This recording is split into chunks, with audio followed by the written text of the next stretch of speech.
hindi pa rin matanggap ng mga talunan na talo nga sila.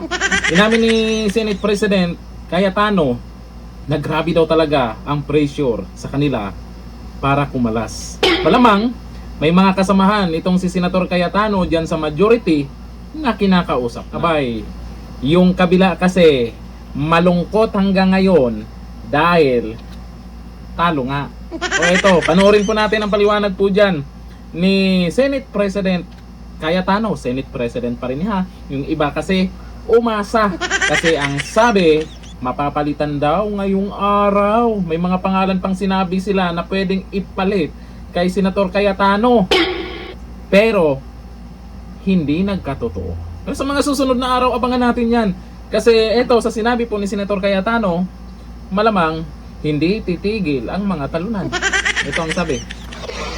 As is, status quo, what do you think happened? Ang Pogo over the weekend. First, only to God's grace. Okay, so the 2 weeks na binubuo ito and they were asking me, na-expect na yung ibang pressure. Okay. Pero I have to admit, grabe yung pressure. And to all of you, lalo sa mga mahal namin sa media, read between the lines. Read between the lines. Any pressure, negative or positive, please read between the lines. What pressure? Pressure na pumalas. Who called?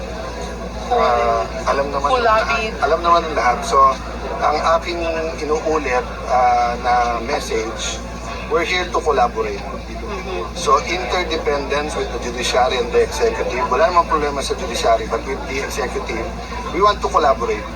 Ano yung, especially because of the crisis, gugutom na talaga mga tao eh. Talagang nawawalan na ng trabaho. I don't blame them for trying, but mas marami nasasaktan habang tinatry. Tapos yun nga, katulad ng NBI, kagabi lumabas, may ano talaga, gunpowder. So nagsisinungaling talaga sa presidente. So there's a lot of lies, misdeception, miscommunication ongoing. Okay. But yung members namin, we say we'll hold together. Manipis talaga, kaya grabe yung pang-intriga, grabe yung pakiusapan. May attempt kanina dun sa committees. Having said that, we're all professionals and I don't blame the minority. Nung nasa minority kami, gusto rin namin maging majority. Diba? So, ang tinutulay ko is that basta dun lang tayo sa tama pare-pareho, we're willing to work with you. Pero yung hahawakan nyo kami sa liig or magdidikta, especially kung papunta tayo sa changing the constitution, medyo malabo kami sumama. Hindi na tama yun. Like, parang you're walking on eggs. Ganun ba yun? Very thin line. It's what? 13, 11? Yeah, pero And alam then mo, yung dalawang the last time I felt like abstain, this yeah? was during the time ng Hello Garcia. Kasi it's just so pure. Eh. I mean, I'm not saying lahat ng decision ko ay tama. I'm as imperfect as anyone else. But it's a walk of faith. Eh. It's just, Lord, kung ilalagay mo ako dyan, lagay mo, biglang nilagay. Lord, kung tatanggalin mo ako, tanggalin mo na ako. So, Hindi titigil talaga yung mga talunan na yan. Kasi, itong si Senator Cayetano, alam po natin nagalit talaga sa corruption to noon pa. Maraming masisilip sa mga susunod na magkakaroon ng Senate hearing, investigasyon. Maraming masisilip dyan. Lalo na sa Blue Ribbon Committee. Kasi yung 18 ex-Marines, naku, naghihintay lang yun na patawag dyan sa Senado. Ngayon, dito muna sa impeachment, dapat nga sana unahin yung usapin po ng krisis sa bansa. Pero, ayan na nga, ang bilis ng mga buhaya sa kamara.